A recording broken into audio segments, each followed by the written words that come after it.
చక్కని సీతకి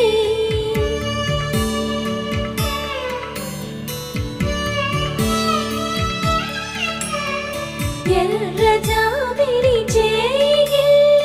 రాముడేడని అడుగుతుంటే చూడలేదని పెదవి చెప్పే చెప్పలేమని కనులు చెప్పే నల్ల పూసైన